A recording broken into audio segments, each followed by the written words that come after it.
Assalamualaikum warahmatullahi wabarakatuh. Perkenalkan, nama saya Faizatul Ikrimah, NIM 175100179, mahasiswa Fakultas Ekonomi Prodi Manajemen Universitas Maulana Malik Ibrahim Malang, membuat video ini untuk memenuhi tugas mata kuliah analisis sekuritas dengan mengambil bahasan harga indeks saham. Untuk itu sebelumnya saya selaku pemateri meminta maaf jika ada kekeliruan baik disengaja maupun tidak terhadap ucapan maupun informasi yang saya sampaikan terhadap materi ini.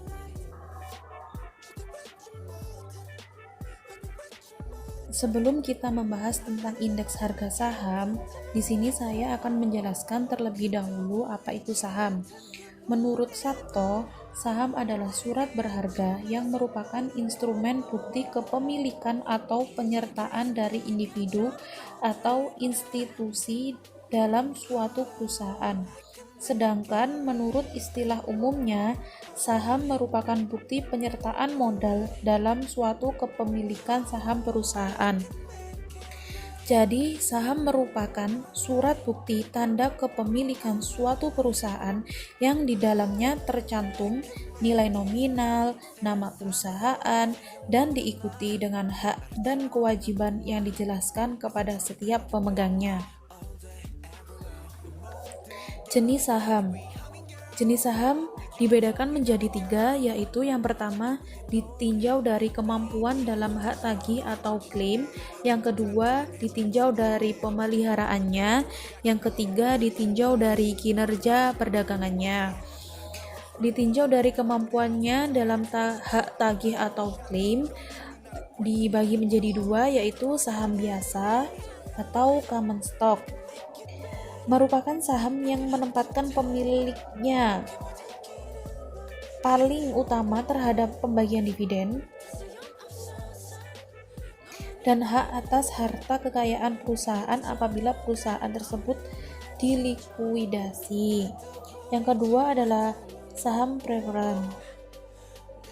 Merupakan saham yang memiliki karakteristik gabungan antara obligasi dan saham biasa karena bisa menghasilkan pendapatan tetap seperti bunga obligasi, tetapi juga bisa tidak mendapatkan hasil seperti yang dikehendaki oleh investor atau yang diharapkan oleh investor. Yang kedua adalah dilihat dari cara pemeliharaannya. Saham dibedakan menjadi 2, yaitu saham atas unjuk atau bearer stock. Artinya pada saham tersebut tidak tertulis nama pemiliknya agar mudah dipindah tangankan dari satu investor ke investor lainnya. Yang kedua adalah saham atas nama atau registered stock. Ini adalah kebalikan dari bearer stock yang merupakan saham ditulis dengan jelas siapa pemiliknya dan di mana cara peralihannya harus melalui prosedur tertentu. Yang ketiga adalah ditinjau dari kinerja perdagangannya. Itu dibedakan menjadi 5. Yang pertama adalah saham unggulan atau blue chip stock, yaitu saham biasa dari suatu perusahaan yang memiliki reputasi tinggi sebagai leader di industri sejenis dan memiliki pendapatan yang stabil, yang konsisten dalam membayar dividen.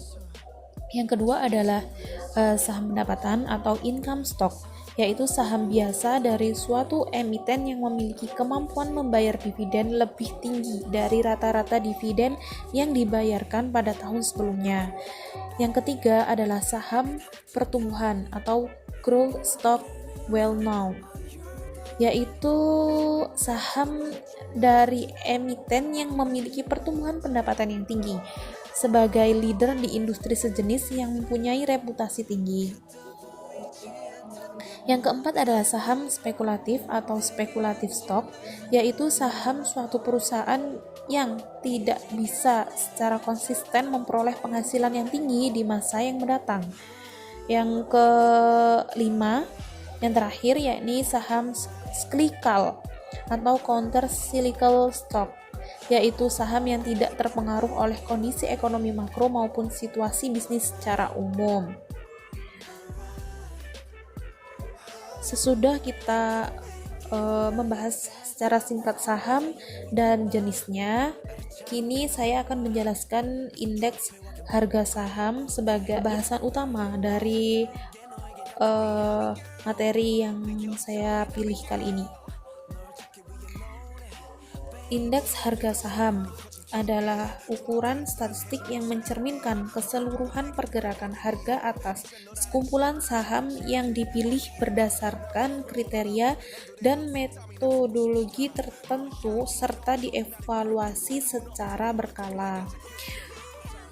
Tujuannya ada 5, yakni yang pertama mengukur sentimen pasar, yang kedua dijadikan produk investasi pasif seperti reksadana indeks dan ETF indeks serta produk turunan, yang ketiga benchmark bagi portofolio aktif, yang keempat proksi dalam mengukur dan membuat model pengembalian investasi seperti return, resiko sistematis, dan kinerja yang disesuaikan dengan resiko. Dan yang terakhir adalah proksi untuk kelas aset pada alokasi aset.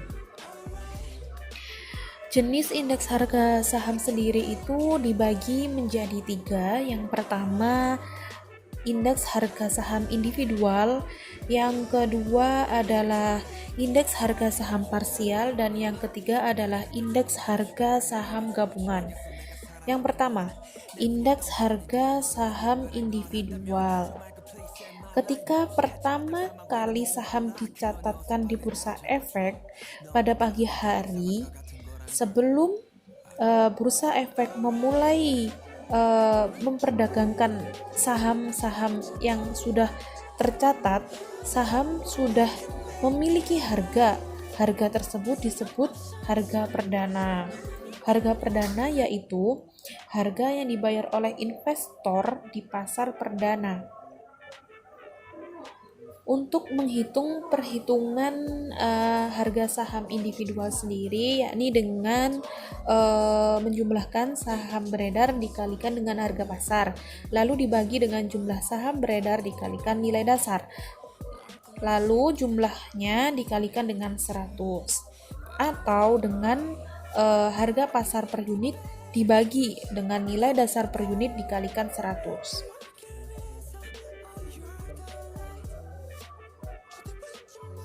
Di sini saya menyontohkan pada sebuah kasus, yakni pada tanggal 27 bulan 8 tahun 1990, saham GGRM dicatatkan di Bursa Efek sebagai berikut. Jumlah saham sebanyak 481.022.000 unit saham. Lalu B, harga perdana Rp10.250. C, nilai nominal Rp1.000. Lalu di sini juga diketahui harga penutup harian pada tahun 1990 hingga tahun 2000. Lalu pada poin D, pada tanggal 3 bulan 6 1996 dilakukan split dan nominal Rp1.000 itu menjadi Rp500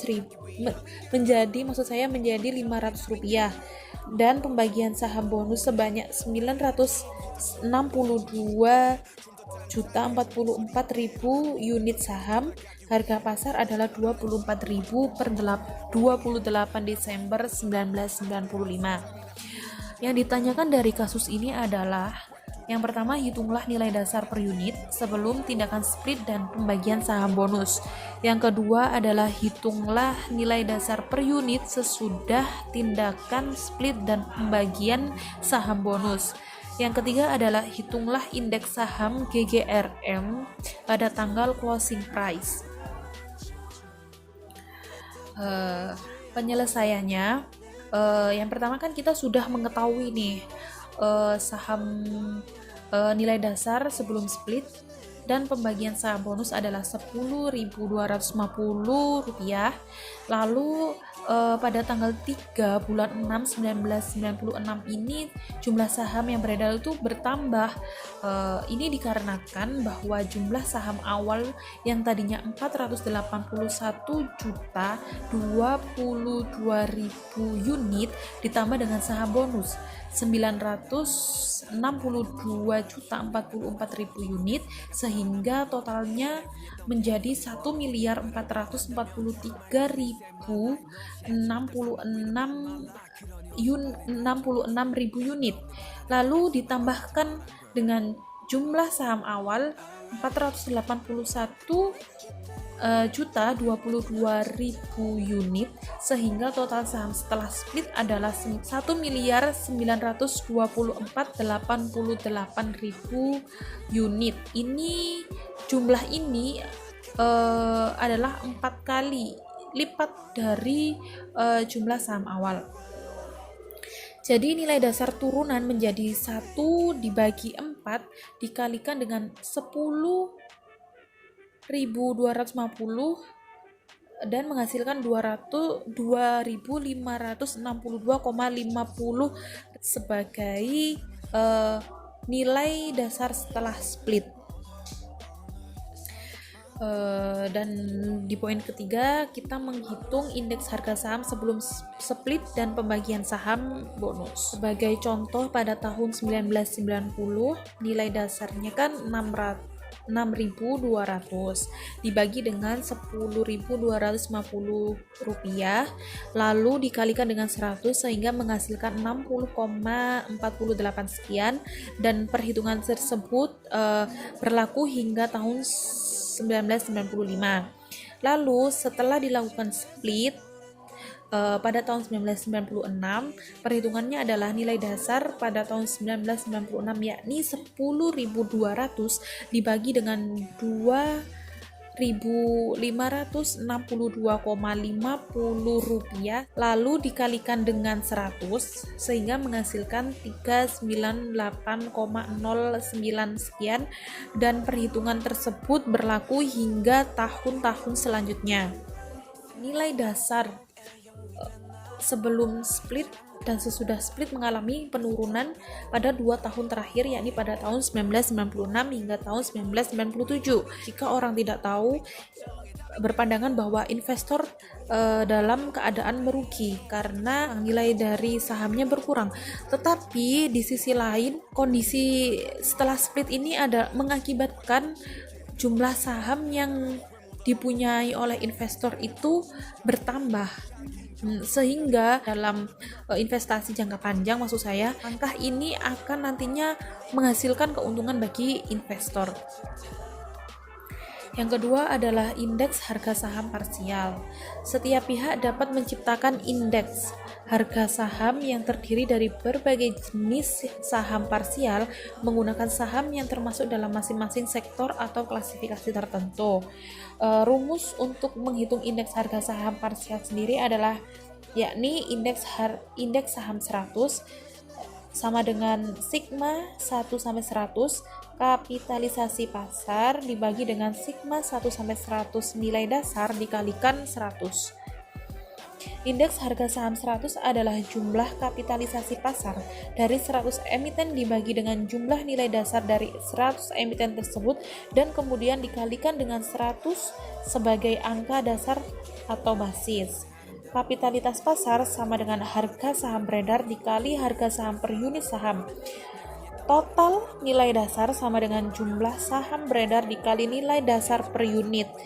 Angka 100 dalam nama indeks itu menunjukkan bahwa indeks tersebut terdiri dari 100 jenis saham.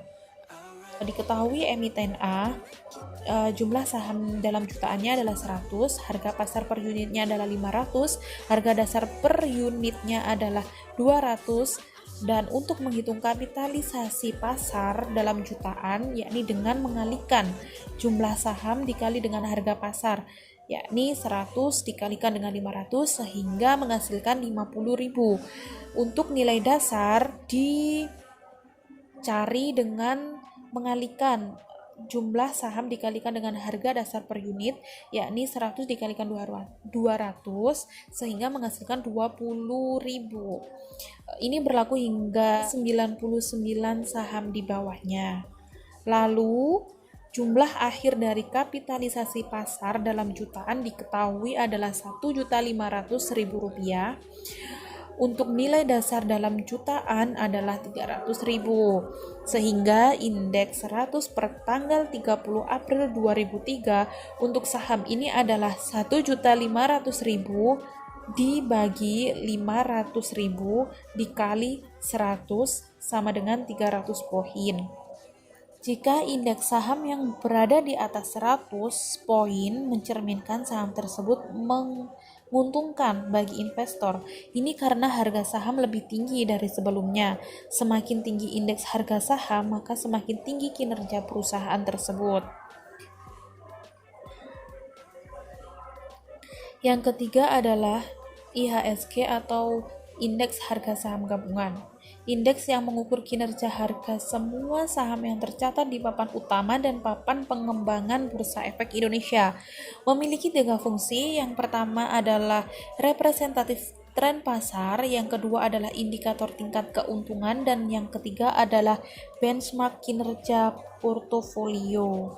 Representatif tren pasar yakni pergerakan angka-angka IHSG yang terjadi setiap di Bursa Efek Indonesia menjadi indikator kegiatan ekonomi yang sedang berlangsung di Indonesia, sehingga pemerintah dapat mengeluarkan kebijakan yang tepat yang menstabilkan ekonomi dalam negeri setelah memantau pergerakan IHSG tersebut. Lalu yang kedua adalah indikator tingkat keuntungan. Angka yang tertera di indeks IHSG juga dapat menjadikan indikator keuntungan yang diperoleh perusahaan yang nantinya akan dihubungkan dengan berbagai jenis investasi perbankan maupun ekonomi. Dan yang terakhir adalah benchmark kinerja portofolio. Indeks rata-rata IHSG menjadi tolak ukur untuk menentukan strategi interaksi yang sesuai agar investor yang bersangkutan terhindar dari kerugian yang dialami. Perhitungan indeks harga saham gabungan sama dengan perhitungan indeks harga saham parsial. Di sini diketahui emiten A, jumlah saham dalam jutaan adalah 100, harga pasar per unit 500, harga dasar per unit 200, dan untuk menghitung kapitalisasi pasar dengan mengalihkan jumlah saham dikalikan dengan harga pasar per unit, yakni 100 dikalikan 500 sehingga dihasilkan 50.000, sedangkan nilai dasar diketahui dengan mengalihkan jumlah saham dikalikan harga dasar per unit, yakni 500 dikalikan 200 sehingga menghasilkan 20.000. Ini berlaku hingga 99 saham di bawahnya.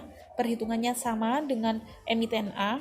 Lalu diketahui jumlah akhir dari kapitalisasi pasar dalam jutaan adalah 4.500.000 dan nilai dasar adalah 900.000. Sehingga indeks 100 per tanggal 30 April 2003 untuk saham ini adalah 4.500.000 dibagi dengan 900 dikali dengan 100 sehingga menghasilkan 500 poin. Naiknya IHSG ini berarti bisa jadi seluruh atau sebagian besar saham mengalami kenaikan harga. Jika indeks harga saham naik di saat IHSG naik, maka korelasinya positif. Dan sebaliknya, jika harga saham naik di saat IHSG turun, maka korelasinya negatif. Sekian pemaparan materi dari saya. Bila ada salah kata atau informasi atau mungkin keterangan saya kurang lengkap, saya mohon maaf yang sebesar-besarnya. Wassalamualaikum warahmatullahi wabarakatuh.